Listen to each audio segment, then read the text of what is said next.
Welcome to this introduction to the Medallion Architecture. Here I'll be continuing my exploration of the new data landscape with this important concept. I'm personally quite familiar with design patterns as a concept due to my background in C#, and we can think of the Medallion architecture in this way as a data design pattern. It's a way to support good practices and introduce consistency and durability to the system. Medallion architecture consists of 3 tiers: the bronze, silver, and gold tier. Data moves through these tiers from bronze to silver to gold, and the data structure is refined and restructured until you get to a useful data product. The idea of data products is to treat data assets as fully supported and maintained products. I have linked below to a blog on the subject if you want to know more. So, what is the bronze tier? Generally, operational data is ingested directly into the bronze, with little or no cleaning or validation.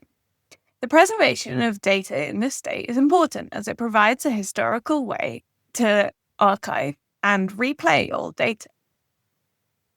The ingestion of data directly into the bronze tier follows the ELT, not ETL process, where data is extracted, loaded, and then transformed, rather than being transformed before it's loaded. Usually, the bronze tier will be organized by source and ingestion time, giving you a record of when data arrived and where it came from. The advantage of this pattern is that it provides a historical audit trail of exactly what was ingested. You have each version of a file saved, allowing for complete playback and reprocessing of data from first principles if you need it. Once the raw data has been ingested to bronze, it is then processed into the silver layer. During this process, the data is transformed from whatever format it arrived in, it could be JSON, XML, CSV, Excel spreadsheets, or anything, into a tabular format, usually Parquet or Delta. For example, you could receive complex AIS binary data you need to transform into a readable format, or nested JSON that needs to be flattened into a tabular structure. Alongside this transformation, data is validated. This usually consists of applying a scheme. This ensures that all of the data has the expected shape, so all of the expected columns are present, and that the data itself follows certain rules, like, for example, you may have columns that shouldn't contain null values, and you can ensure that here. You might also want to do additional validation, like checking you the expected number of rows, or that known values are what they are expected to be. You might also do some transformation at this stage. You may want to unpivot data that has been entered in a pivoted state, which is often the case as it's more human-readable, to make it easier to create reports or perform analysis over it. However, the output should mimic the initial overall structure of the data, and separate files should only be combined in your output tables if they are logical continuations of the same table. For example, if you had 2 input files, one that contained people, which is an XML file containing people's names, ages, and gender, and contact info, which is a CSV file containing those people's email addresses, cities, phone numbers, or whatever. These should be 2 individual tables in your silver layer, even if you end up combining them further down the line. However, if you had, for example, 2 files with orders from October and orders from November, then you might combine these in the silver layer as they are logical continuations of the same data. The silver layer is also usually where you deal with upsets or modifications. Like, if you receive a new update to the orders from November, you would process this in the silver layer in order to create a complete current view of the world. The exception to this is if there's a requirement to track changes over time as part of your reporting or analytics use case.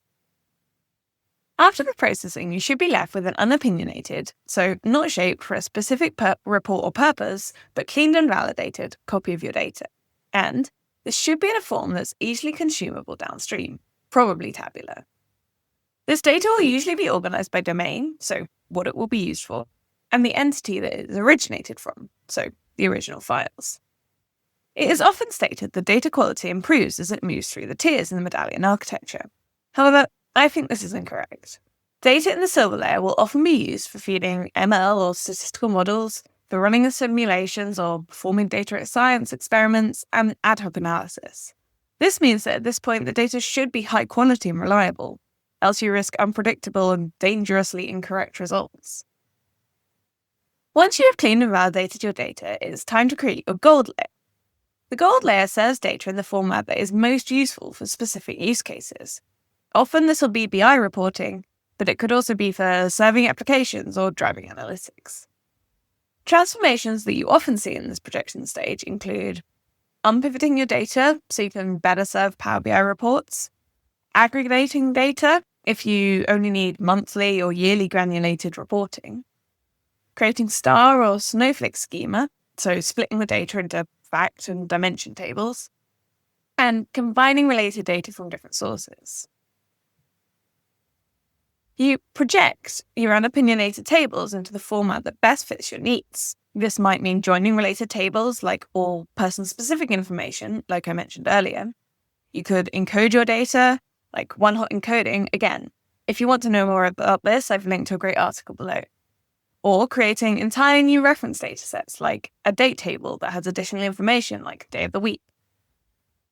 You might have multiple projections of the same data from the silver layer in your gold layer, with each one forming the basis of a semantic model for a different report. For example, you could have one report that requires all of the personally identifiable information from the person table, and one for which that's not necessary. And in this case, you could create one projection that includes this information and one that doesn't, which lets you do much more partitioned and fine-grained security, and with each report only accessing the information that it actually needs. At this point, your data should be organized by domain and use case. Sometimes your gold layer might be exactly the same as your silver, but often there does need to be some adjustments that need to be made in order to better serve your reporting needs. Watch out for my next video in which I'll talk about the connection between the gold layer and semantic layer and at what point your data is production ready.